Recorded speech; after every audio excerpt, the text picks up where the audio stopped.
अगली बड़ी खबर की ओर रुख कर लेते हैं। लखनऊ से एक और बड़ी खबर आप तक पहुंचा रहे हैं, जहां पर बीजेपी वाल्मीकि जयंती मनाई। बीजेपी कार्यकर्ता में आयोजन होगा, जहां पर कार्यालय में ये आयोजन किया जाएगा। वाल्मीकि जयंती पर हवन पूजन भी किया जाएगा। कल दलित सम्मेलन का आयोजन होगा, जहां संगठन महामंत्री धर्मपाल सिंह मौजूद रहेंगे।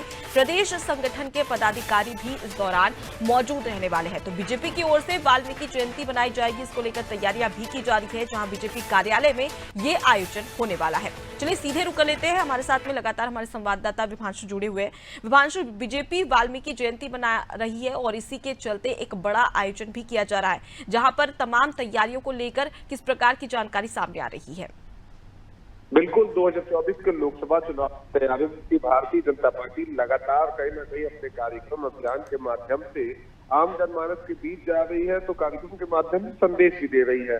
आज भारतीय जनता पार्टी के प्रदेश मुख्यालय पर वाल्मीकि जयंती का आयोजन किया जा रहा है, जो 9:30 बजे यानी कि अब से 20 मिनट के बाद भारतीय जनता पार्टी के तमाम नेताओं के द्वारा महर्षि वाल्मीकि को याद किया जाएगा। उनको पूजा अर्चना करते हुए वहां हवन पूजन की जाएगी बीजेपी के मंदिर के अंदर में। साथ ही आपको बता दें कि इस पूजा अर्चना के दौरान प्रदेश संगठन मंत्री धर्मपाल सिंह एवं तमाम जो प्रदेश के बड़े नेता हैं, जो पदाधिकारी हैं, जो संगठन के, वो मौजूद रहेंगे। साथ ही आपको बता दें कि इसके ठीक बाद कल भारतीय जनता पार्टी की तरफ से राजधानी लखनऊ में एक बड़ा दलित महासम्मेलन देखने को मिलेगा, जिसमें उत्तर प्रदेश के 75 जिलों से दलित वर्ग के तमाम बड़े नेता, पदाधिकारी, कार्यकर्ता शिरकत करेंगे। 2024 के चुनाव को लेकर अपने शीर्ष नेतृत्व की तरफ से निर्देशित किए जाएंगे। साथ ही साथ तमाम बड़े नेताओं की तरफ से गुरु मंत्र दिए जाएंगे और आगामी लोकसभा चुनाव को लेकर कैसे केंद्र सरकार और राज्य सरकार की नीतियों को जन जन तक पहुंचाना है, इस संबंध में चर्चा करेंगे।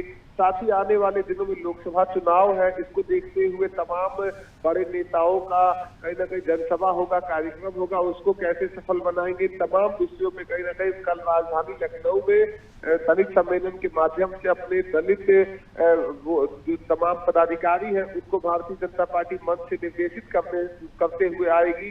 साथ ही आपको बता दें कि जहां कांग्रेस पार्टी दलित गौरव यात्रा निकाल के कार्य कर रही है, दलितों के बीच जा रही है, समरसता भोज, खिचड़ी भोज कर रही है, तो वहीं पीडीए फॉर्मूला के तहत पिछड़ा दलित अल्पसंख्यक के तहत सपा काम कर रही है। तो इसमें अब भारतीय जनता पार्टी भी पीछे नहीं है, क्योंकि उत्तर प्रदेश के अंदर में दलित वोट बैंक की संख्या अगर देखा जाए तो सबसे ज्यादा है और बहुजन समाज पार्टी इस वोट बैंक में एक कहीं ना कहीं बड़ा प्रकोप रखती थी, बड़ा हिस्सा उनके पार्टी की तरफ जाता था। सुश्री मायावती लगातार इस बात को भी कहते हुए नजर आई है, मगर हाल फिलहाल के चुनाव में देखें तो उनका वोट बैंक कहीं ना कहीं भारतीय जनता पार्टी की तरफ जाते हुए दिख रहा है और भारतीय जनता पार्टी इस चुनाव में उस अपने वोट बैंक को कहीं ना कहीं जो बसपा से शेरमारी की है उसको वापस अपने ही पास रखने चाहती है, जिसको लेकर दलित समाज दलित सम्मेलन का आयोजन कर रही है। जी बिल्कुल विभांशु, तो माना जा सकता है कि दलित वोटरों को अपनी ओर आकर्षित करने के लिए यहाँ पर बीजेपी की ओर से तैयारियां की जा रही है। लेकिन अगर उत्तर प्रदेश की बात कर ली जाए तो बहुजन समाज पार्टी और समाजवादी पार्टी एक कहीं ना कहीं बीजेपी के लिए बड़ी चुनौती है, क्योंकि दलित वोटरों की अगर ज्यादा आकर्षित की बात की जाए, आकर्षण की बात की जाए, तो कहीं ना कहीं बसपा और सपा में भी उनका आकर्षण केंद्र बिंदु माना जाता है। अब ऐसे में बीजेपी किस प्रकार से इस दलित सम्मेलन को लेकर आयोजन करती है और किस प्रकार से दलित वोटरों को अपनी ओर आकर्षित करती है, ये देखने वाली बात है।